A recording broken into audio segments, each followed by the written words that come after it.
Hello everyone, this is Professor Roman. Let's continue the group theory lectures. Last time we looked at examples of groups and we talked about the family of cyclic groups.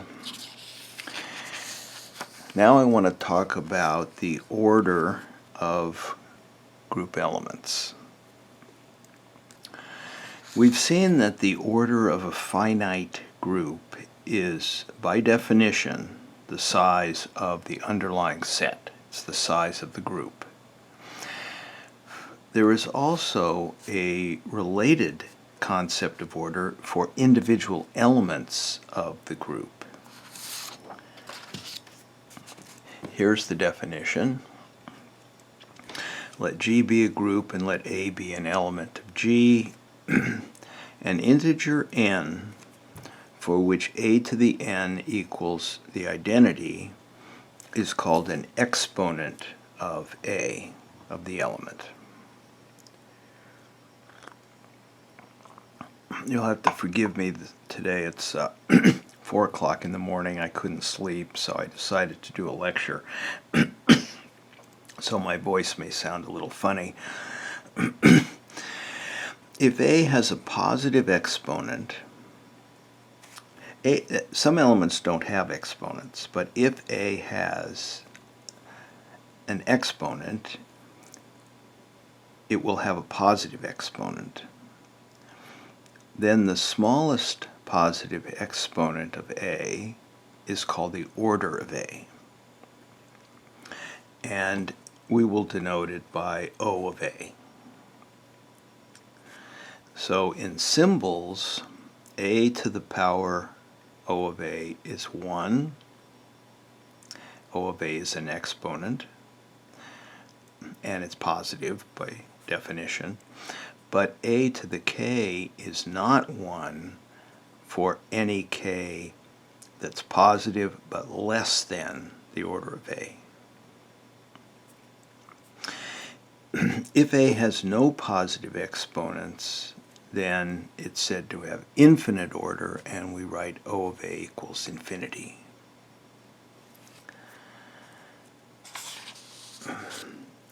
The elements of the group that have finite order are said to be periodic elements. The group itself is said to be periodic if every element is periodic. And the group is aperiodic if no non-identity elements have finite order. Okay, let's talk about this definition. First of all, when the group is written additively, then we use multiples in place of powers. So any integer n for which na equals 0 is an exponent of a. What's the connection between the order of an element and the order of a group? Well, the order of an element is equal to the order of the cyclic group that is generated by that element. And I'll let you ponder that a bit. But that is the connection between the use of the word order for groups and for elements.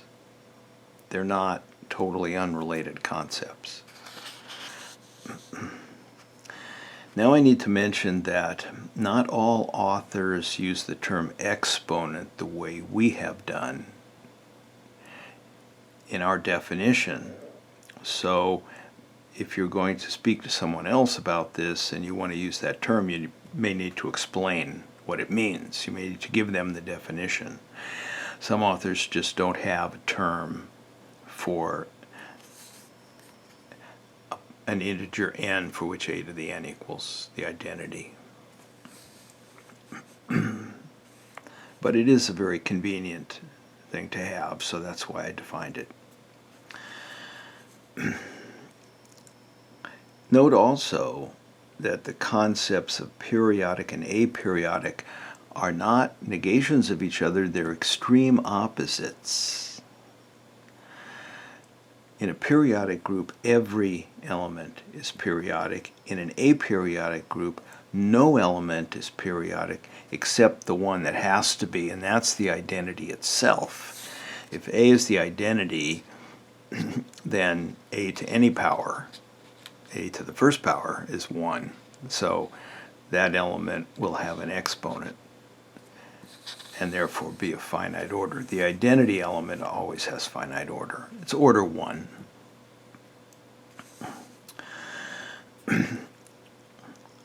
As an example, we saw earlier when we discussed GL2 of R in these two matrices, we saw that the order of A is 4, the order of B is infinite.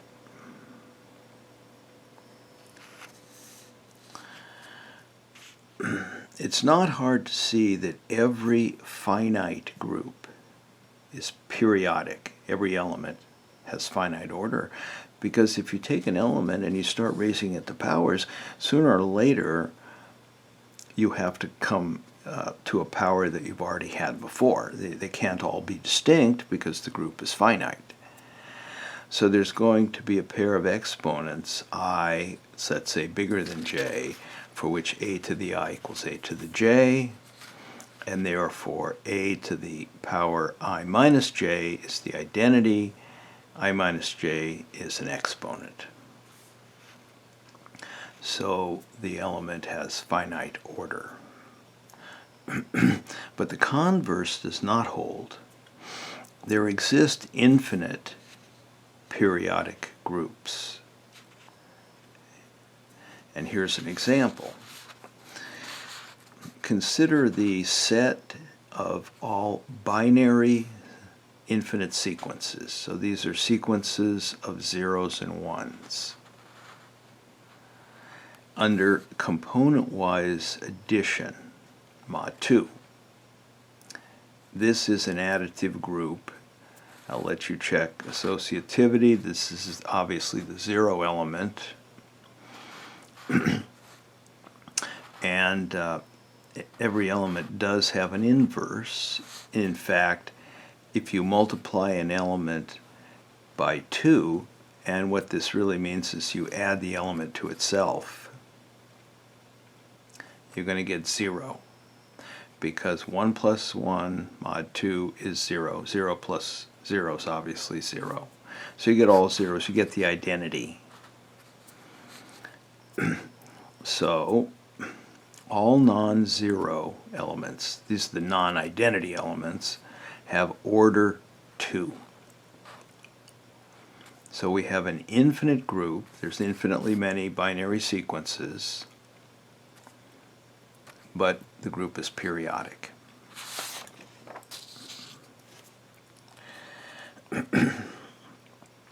The concept of order is not particularly tricky. You look for the smallest positive exponent that, I like to say, annihilates the element. In other words, sends the element to the identity. That's not a... annihilate is a technical term. It's used in ring theory, for example. So I'm using it here more in an informal term, an informal way. Which is fine. You can think in those terms. Just be careful when you speak in those terms. Nevertheless, there are some subtleties in the concept of the order of an element, as we'll see as we progress here. But there are some immediate questions that come to mind when we think about the order of elements and the exponents of elements. And they're very important. So I want to address them explicitly. Here are 4 questions, and I've given also a rather terse answer.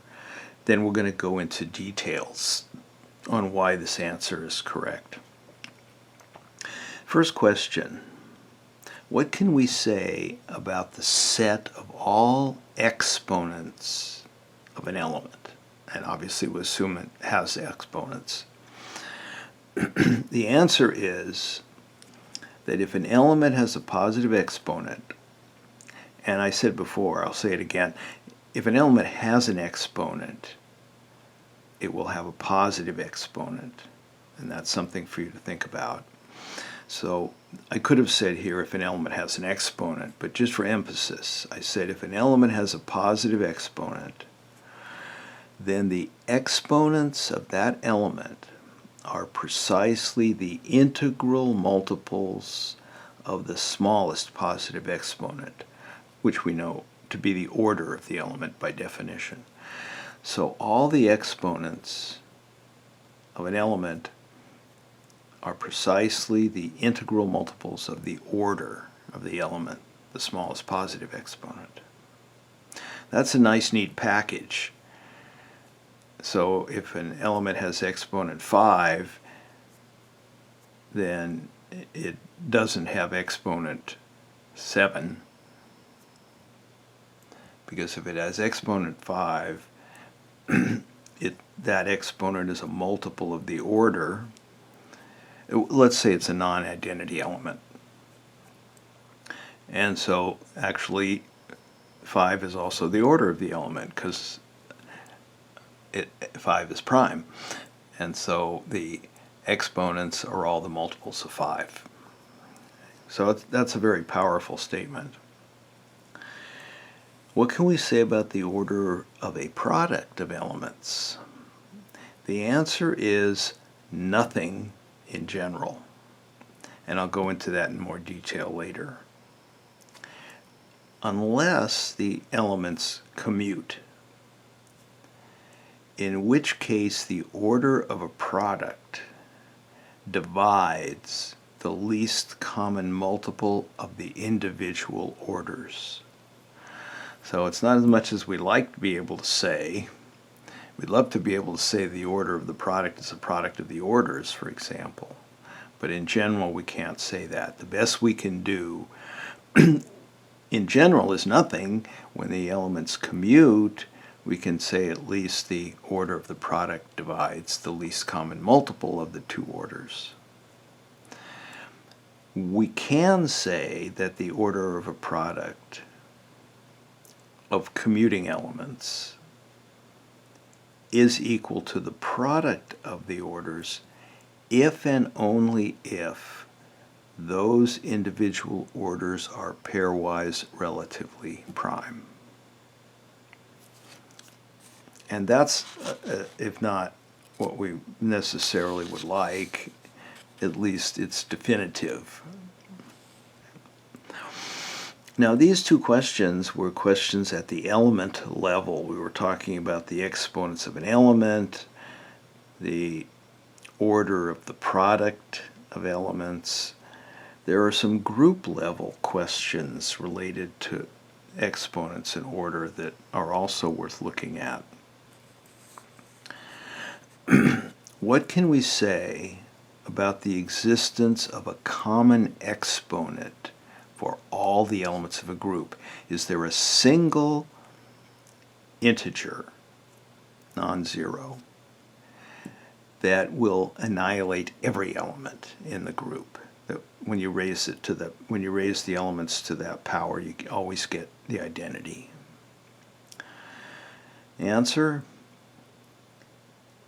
if there is a common exponent for a group, then all the common exponents of the group are integral multiples of the smallest positive common exponent. So that should remind you of question 1 and its answer. These two are analogs of each other. And we're not saying that there's no magic formula that says this group has a common exponent, or in fact that this element has an exponent. That sometimes they will, sometimes they won't. It's an ad hoc situation. You have to look at the group. Final question: what can we say about the maximum element order in a group? We look at all the elements, whether the group's finite or infinite. We do it theoretically. When is there a maximum order? Are the orders of the elements bounded, and is there so there's a maximum? Answer, nothing in general, unless the group is abelian, in which case each element order will divide the largest element order, or maximum element order. Okay. So those are 4 questions and their answers that we're going to look at more carefully now. If this all seems a little bit overwhelming, I can't remember this stuff with exponent order, what are the questions? It's okay. Happens to most people. Takes a little time to get comfortable with these concepts and these 4 answers. So let's begin looking more closely. What can we say about the set of all exponents of a given element A? And here is the key observation. This is a set, the exponents of a given element. They are integers. So let's look at look at the positive exponents.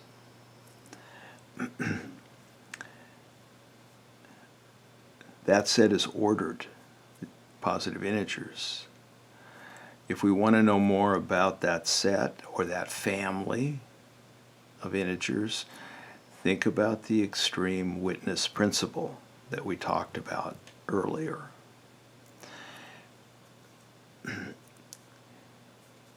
If you have an exponent for a given element, then any multiple of that exponent will still annihilate. If let's say 5 annihilates an element, then so will 10, 2 times 5, and so will 3 times 5. So trying to find a maximum exponent is not going to work. We go the other direction. The order is the smallest positive exponent. That's an extreme witness to the family of exponents. That's a good place to start. So if we want to understand the family of all exponents of an element, we concentrate on an extreme witness, the smallest positive exponent. What to do with that? Well, if we divide any exponent by this extreme witness, the order of the element, we get something that looks like this. Call the exponent u. U equals q times the order of A plus r, where r lies in this range. It's the remainder. R is non-negative, but it is less than the order of A. What can we say about r? A to the r is A to the u minus q times order of A, which can be written this way. A to the u is 1 because u is an exponent. A to the order of A is 1 because order of A is an exponent. The whole thing disintegrates. That means that r is an exponent. The remainder is also an exponent. And it's non-negative, but it's smaller than the smallest positive exponent, so it has to be 0. R is 0, and therefore the exponent u is an integral multiple of the order.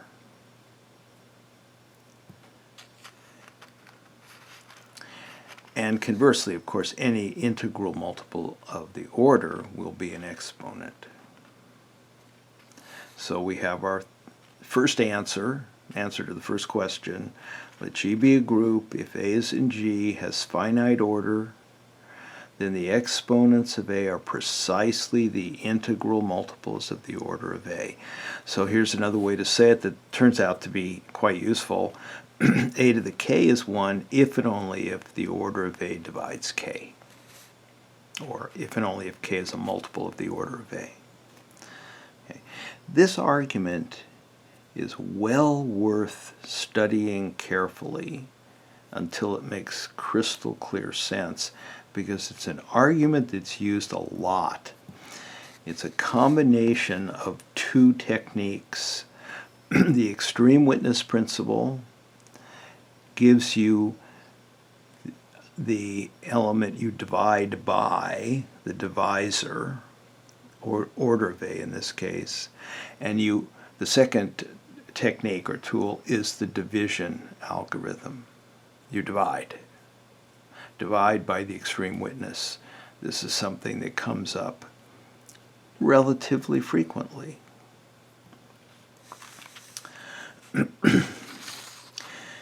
Let's look at the order of a product of elements now. One has to be very careful not to jump to hasty conclusions. In general, I see students doing that all the time.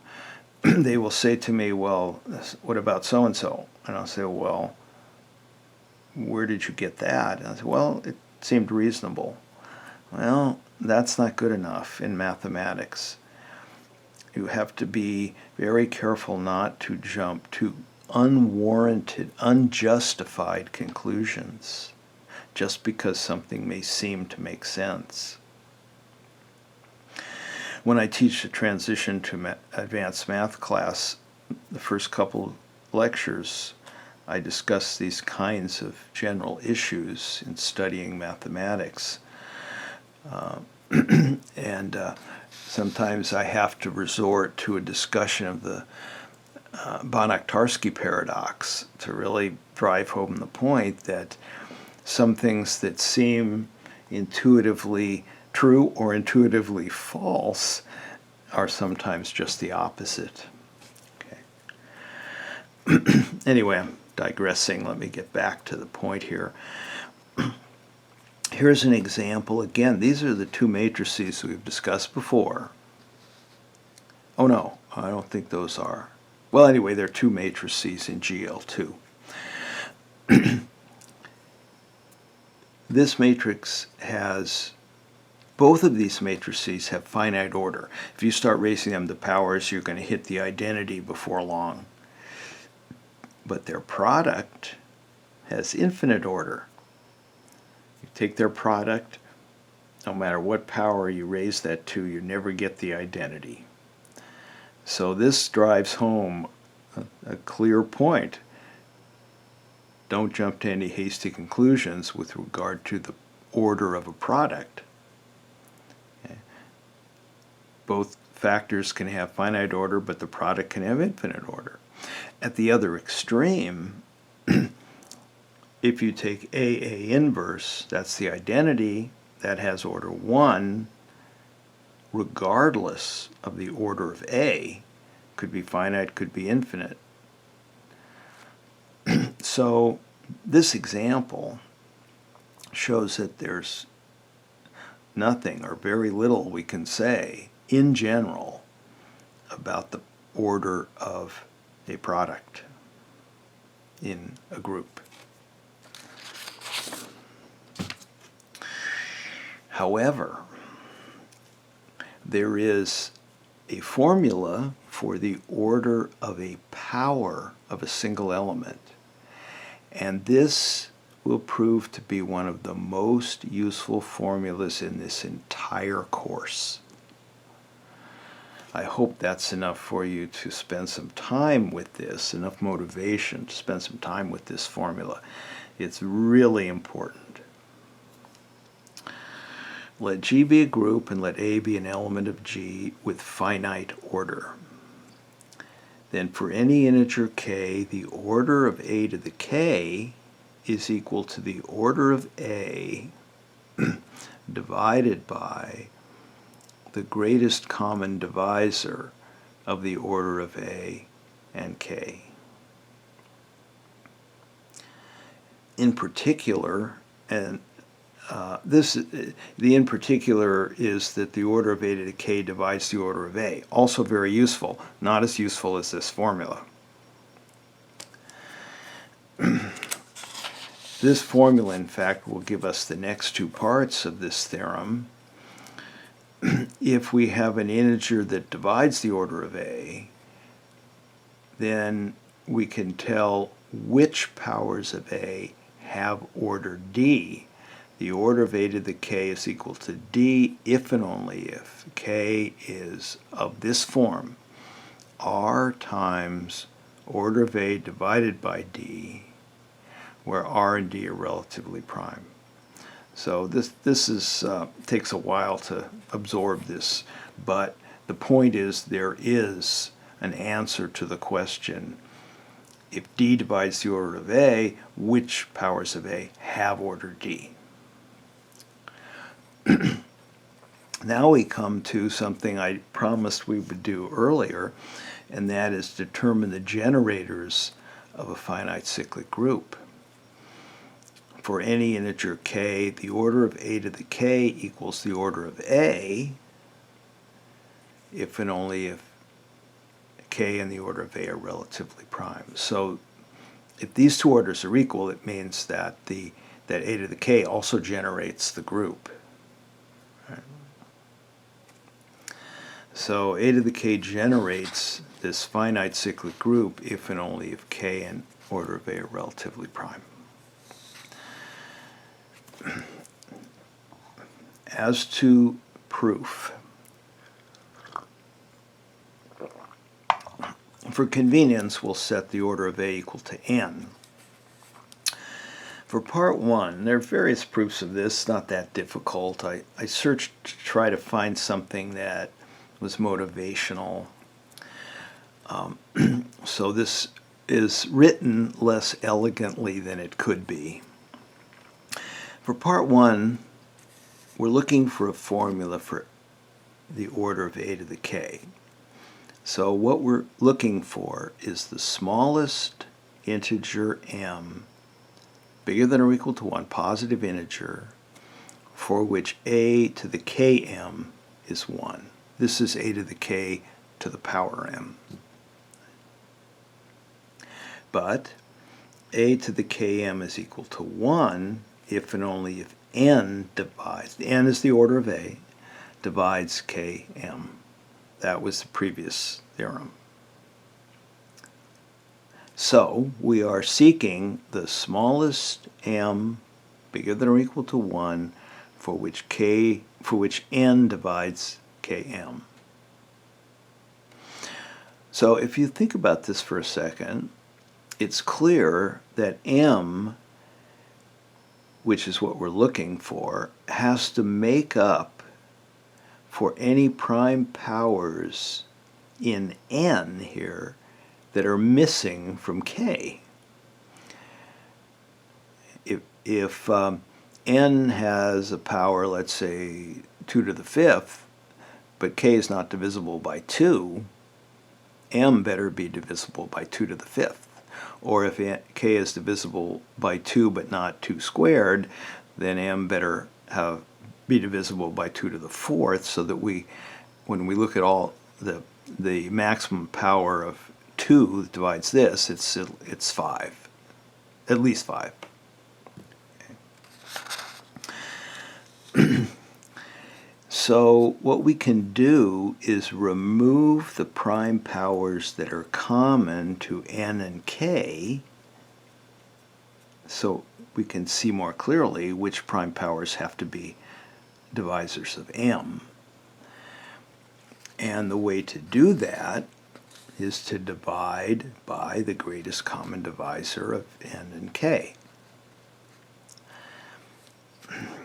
So we seek the smallest m, I don't know why I dropped the greater than or equal to 1 for which this holds. But now, since I pulled out all the prime powers that are common to k and n, those are relatively prime. And so this divisibility relation holds if and only if this divides m. So we're looking for the smallest positive integer, m. I did it again. For which this holds, and that is obviously when m equals this. M equals order of A divided by greatest common divisor of n and k. So this was in fact my thought process in trying to explain the motivation behind the proof. Or I should say, I guess, the motivation behind the result. Where did it come from? This is how I would have reasoned it out for the first time.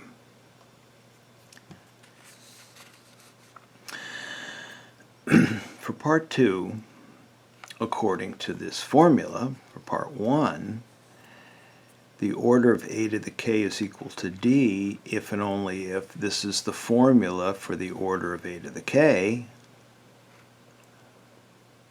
is equal to d, and we can shove things around here if and only if the greatest common divisor of n and k is n over d.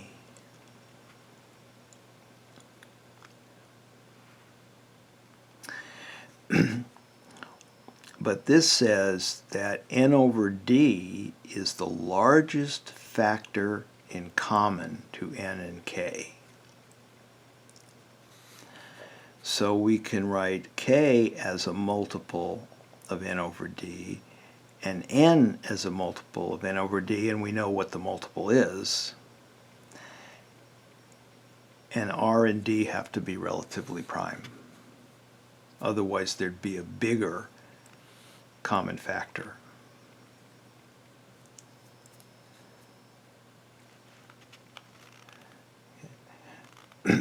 So k is equal to r n over d. Looks like this, where r and d are relatively prime.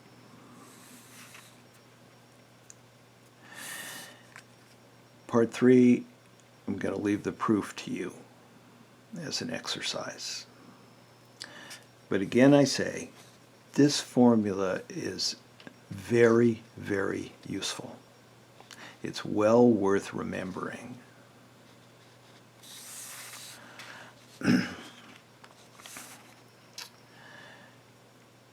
Now, I did already speak about the fact that in general, there's nothing we can say about the order of a product unless the elements, the factors, commute. And now we can address that issue.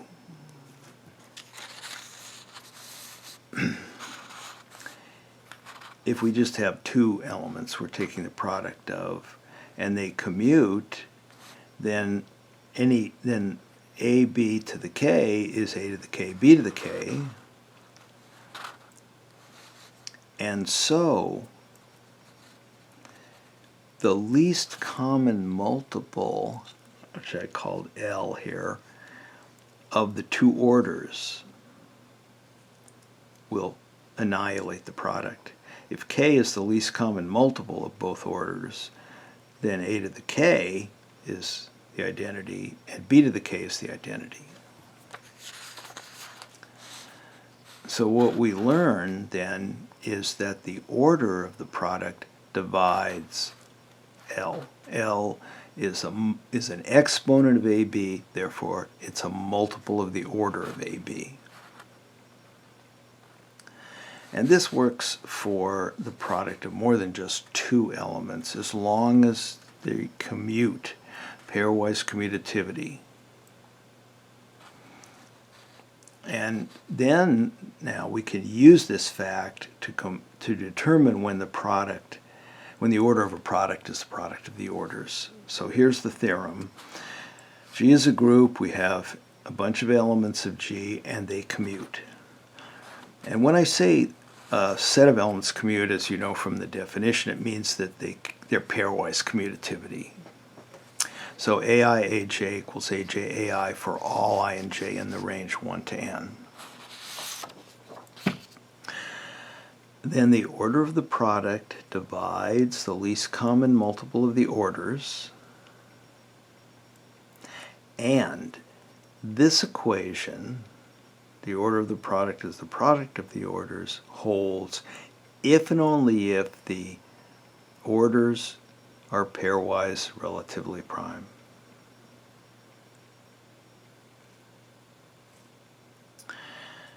So let's look at the proof. Again, for convenience, I'll let this least common multiple be denoted by L. So when I raise this product to the L power, because the elements commute pairwise, it's equal to this, and because L is a multiple of each order, it's an exponent for each element, we get the identity. So L is an exponent of the product, and so the order of the product divides L. So that's just an application of the earlier theorem that the exponents of an element are the multiples of the order. For part 2, we work a little bit harder. If the order of the product is the product of the orders, then from what we just discovered, part 1, we know that the product of the orders, which is equal to the order of the product, divides the least common multiple of the individual orders, and the least common multiple of any set of numbers divides their product. So we have these two divisibility relations, and therefore we have equality. The least common multiple of the orders is equal to the product of the orders. Under what circumstances can the least common multiple of a set of integers be equal to the product of the integers? That happens if and only if no two integers have a common factor, because that common factor, one of those factors, would get pulled out when we compute the least common multiple. And so the only way this can happen is if these numbers are relatively pairwise relatively prime.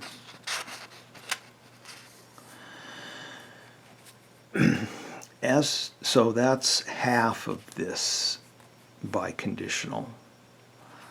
The other half is to suppose that these orders are pairwise relatively prime and show that the order of the product is the product of the orders. Well, what we do know is that the product of the orders, being a multiple of the least common multiple of the orders, I call that product pi, is an exponent of the product. It will annihilate this product. What we have to show is that pi is actually the order of the product. So in other words, we have to show that no proper divisor of pi will annihilate the product, is an exponent of the product. Well, the worst case scenario would be to just yank out a single prime from pi. If we can show that after doing that, we do not have an exponent, then yanking out more primes is going to make it even worse. So suppose p is a prime that divides pi.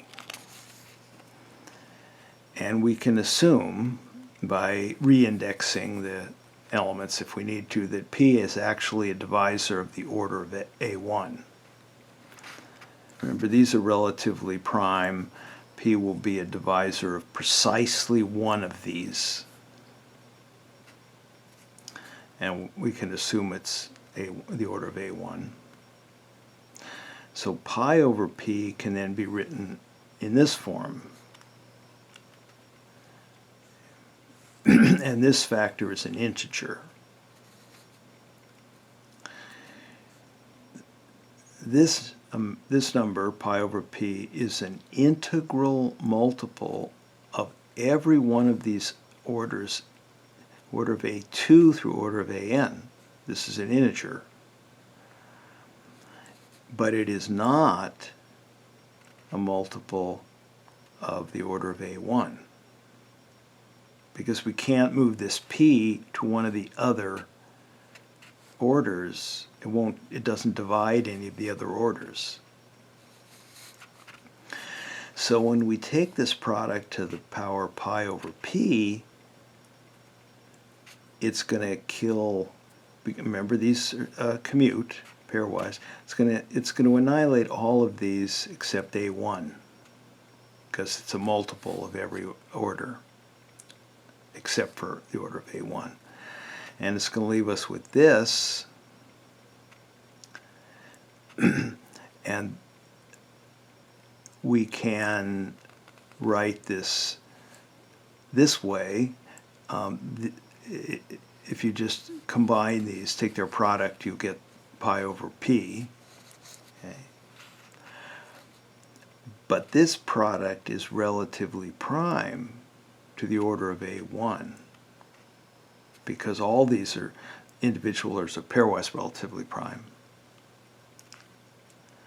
And so by something we've already proven, these have the same order, because this exponent is relatively prime to the order of a1. And so this expression, which is equal to this, is not equal to 1.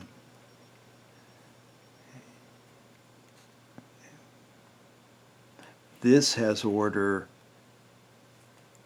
the order of this element is the order of a1, but when you raise a1 to this power, you don't get 1.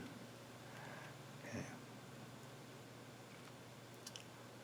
You may need to ponder that for a minute. So pi is in fact the smallest positive exponent of this product, and therefore it's equal to the order. Okay, that too is worth studying until it makes sense. It's a little testy. Intuitively, the idea is not too bad, but the devil's in the details, as they say, in a situation like this.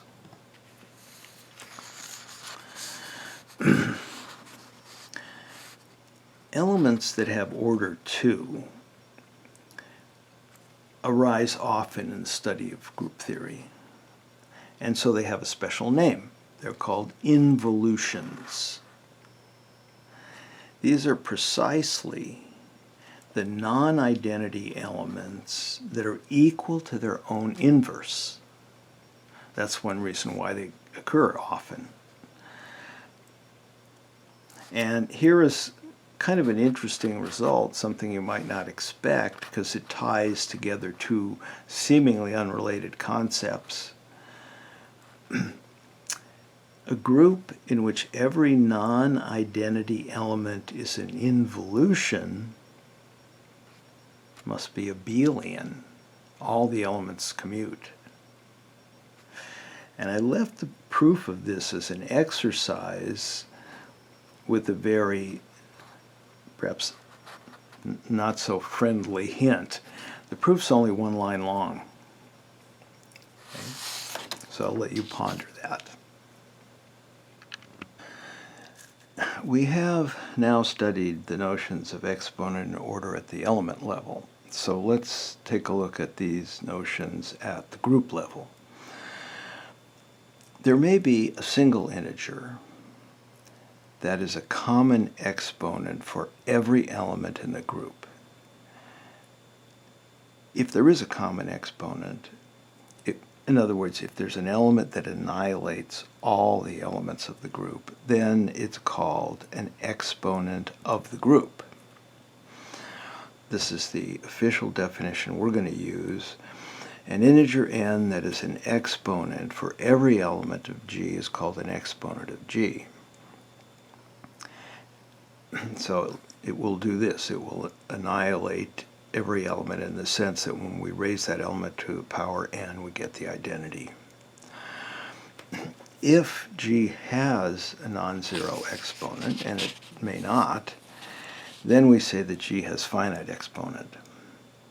And I'm going to denote the smallest positive exponent of G by min exp of G.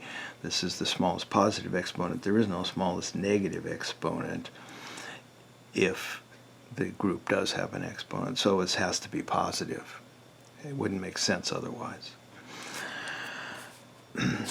Since 0 is a common exponent in any group, it's an exponent for every element.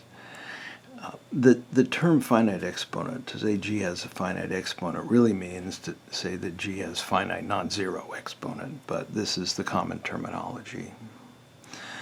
Some authors use the term exponent to refer only to this smallest positive exponent, so there's a little bit of inconsistency throughout the literature on this point, so you have to be a little careful with these terms. But I wanted to have a term for a common annihilator. I suppose that could have been a good term of the whole group, and I also wanted to be able to express the smallest positive exponent in some way. And so I don't have a name for that, but it's not important.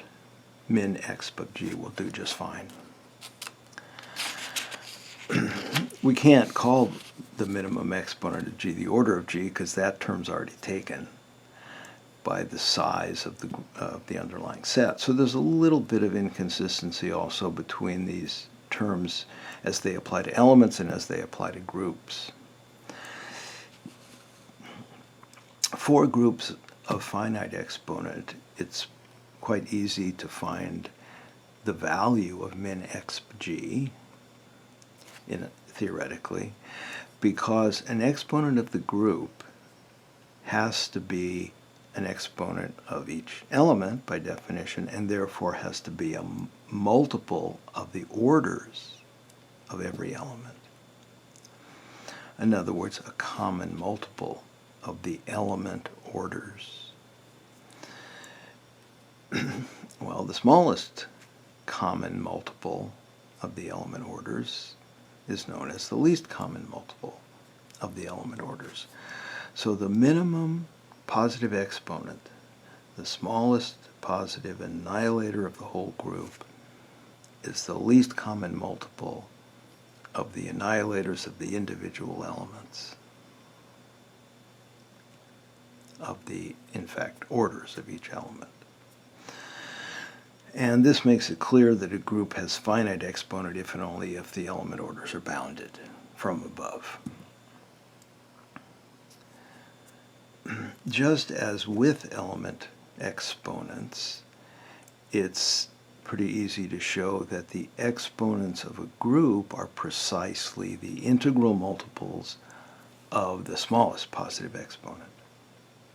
In fact, the same proof will work, as they say, mutatis mutandis, which is one of my favorite Latin phrases. It means with the necessary changes. So you do a little changing to accommodate this context, and the same proof will work. So what we have here is, let G be a group. G has finite exponent if and only if its element orders are bounded from above, in which case the smallest positive exponent is the least common multiple of the element orders. If G has finite exponent, then the exponents of G are precisely the integral multiples of the minimum positive exponent.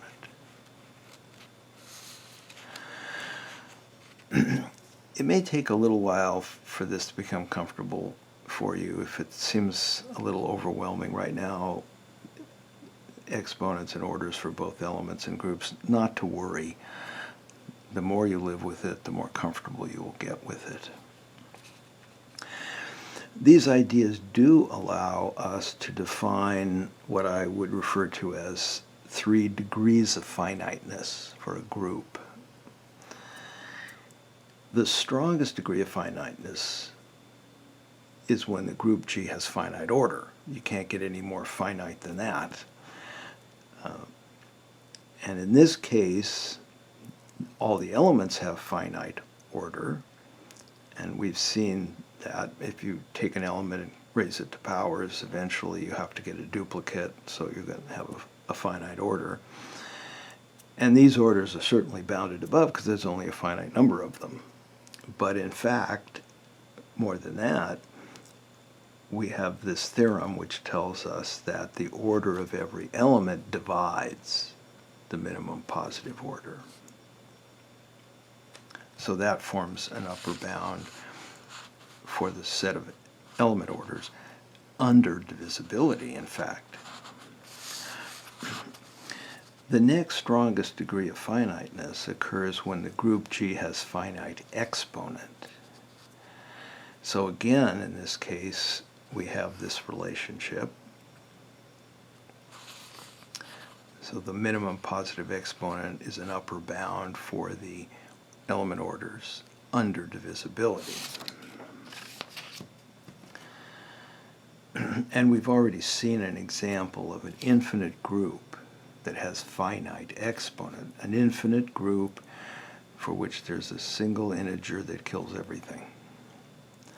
So this condition of having finite exponent is weaker than being a finite group. The implication goes only in one direction. Finite order implies finite exponent, but not conversely. The weakest of the three forms of finiteness is when G is periodic. In other words, when every element has finite order. This is not as strong as saying G has finite exponent, or a finite annihilator, if you like that term, because the orders of the elements of a group G may be finite, but they may be unbounded. They may not be bounded from above. And I left that demonstration of that as an exercise with some help, so I'll kind of guide you through the exercise. So in summary then, we have these three levels of finiteness, and the implications go this way. A group of finite order has finite exponent. A group with finite exponent is periodic, but the converses will fail. Finally, another group level idea related to these concepts is that of the maximum element order in a group, which may or may not exist. And I'm going to denote that by max element order of G. Again, I'm not aware of any common notation for this object if it should exist. And so this harkens back to my early programming days. And I capitalized these three, whereas I didn't do so in min exp of G, because this is, I think, is readable the way it is, but this one needs a little help to read, so that's why I capitalized. Little inconsistency in punctuation, or capitalization, but I don't think anybody's going to complain.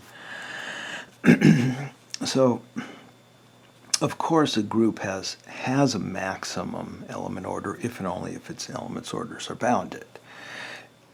In other words, if and only if it has finite exponent. But what exactly is the relationship between the largest element order and the other element orders, and in particular also the minimum positive exponent? Well, since the maximum element order is an element order, we have max element order divides the least common multiple of all the element orders. This is one of these, and that's equal to the minimum positive exponent. So we know that the maximum element order divides the minimum positive exponent or annihilator for the group. So it's natural to wonder when you have equality. Or in other words, when do all the element orders divide the maximum element order? Again, this I know, recognize, can seem a little overwhelming, a little vague. It takes a little while to get used to it. Just as a concrete example, suppose we had a group G, and that we looked at all the elements. That could be finite or infinite. We looked at all the element orders, and we discovered that the largest element order was 18. Then, does that mean that all the element orders have to divide 18? Do they all have to be one of the factors of 18? Or could an element order maybe be 5 or 17 or 13, whatever, that doesn't divide 18? I'm going to leave it as an exercise, again with some help, that there are finite groups in which this is not the case. Not all the element orders divide the maximum one. In fact, there's even a group of order 6 for which that's true. However, it is true in abelian groups. If G is an abelian group of finite exponent, and therefore would have a maximum element order, then all element orders divide the maximum one, like this. Or another way to say that is the maximum element order is then the least common multiple of the element orders, or the minimum positive exponent. The idea of the proof of this is, it's a nice proof, it's an elegant proof in a way. The idea of the proof is to assume that it's false and then produce a contradiction by showing that there's an element whose order is greater than the maximum order. That's contradiction, obviously. So let's suppose that little a has maximum order, and I'll call it M. And suppose there's also an element B in G whose order does not divide M. Well, then there has to be a prime P that appears to a higher power in the order of B than it does in M. So if we factor the order of A, this is their element of maximum order, M, by pulling out the highest power of P that we can, so we write P to the JU where P does not divide U, and we do the same thing for the order of B, write it as P to the V, P to the IV, again P does not divide V, but I is bigger than J. We have this. Now, we will have a contradiction. We'll have our element of order bigger than the maximum order if we could find an element of order P to the IU. See, what I did here was I took the U from M, but then I replaced P to the J by the bigger power, P to the I. So I get P to the IU. If we can find an element of this order, we have our contradiction, because P to the IU is bigger than P to the JU, which is M. But U and P to the I are relatively prime. So to find an element of order equal to the product of these two, remember everything, all the elements commute. We're dealing with an abelian group, and that's critical. Since these are relatively prime, if we can find an element of order U and an element of order P to the I, their product will have this order, P to the IU. And that's easy to do because u and p to the j are relatively... Let's go back here. We want an element of order u, and we want an element of order p to the I. Okay? Well, p to the j and u are relatively prime. So the order of a power formula that we talked about, remember I said it was one of the most useful formulas in this book, tells us that the order of a to the power p to the j is u. And I'll let you ponder that. Go back to that formula, plug it in. It's just a simple case of that formula. It also tells us that the order of b to the v power is p to the I. The order of a to the p to the j is u. The order of b to the v is p to the I. We have our two elements of the orders we want. The order of the product, a to the p to the j times b to the v, is the product of these two, p to the I u. That's bigger than m. Contradiction. Okay, very nice proof. It's well worth examining carefully.